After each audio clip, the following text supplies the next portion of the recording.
Сонда анасы айтады, анасы ойлайды да, ол қыздың маған деген сезімі жоқ деп ойлайды. Бірақ қызы бір күні анасына айтады, анашым, неге сен маған кукла алып бере бересің? Енді сен қызсың ғой, саған кукладан басқа не алып беремін дейді. Сол кезде қыз айтады, кукланың қазір жаманы да жақсысы да бар, бірақ кукланың қандай екенін сіз білмейсіз ғой. Сол кукла ол сөйлейтін кукла бар. Ал оны қыз түсінбейді. Анасы айтады, қазір мен магазинге барып келем, сен өзің ғана телефон көріп немесе кукламен ойнап отыра бер дейді. Анасы шығып кетеді, есік құлттап қалады, терезелер жабылып қалады. Сонда қызы қорқады, қорқа бастайды, анашым деп бақырады, бірақ оны түсінбейді. И потом анасы магазинге барады, магазин жабылып қапты. Үйіне барайын десе, жолды ұмытып қалады. Жол қап-қараңғы, телефоны үйінде.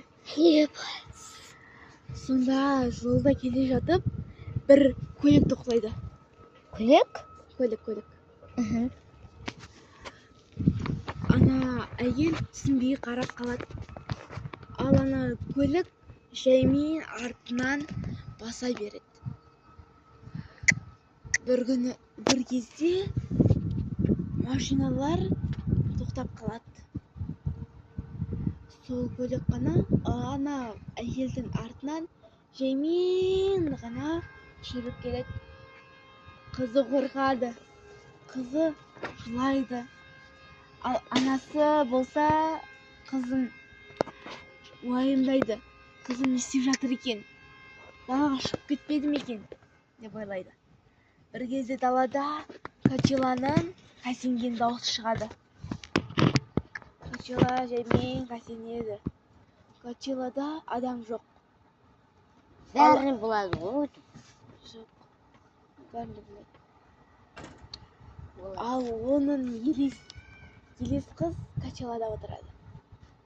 Елес қыз, яғни оның әкесі бағанағы анасының артынан ереді.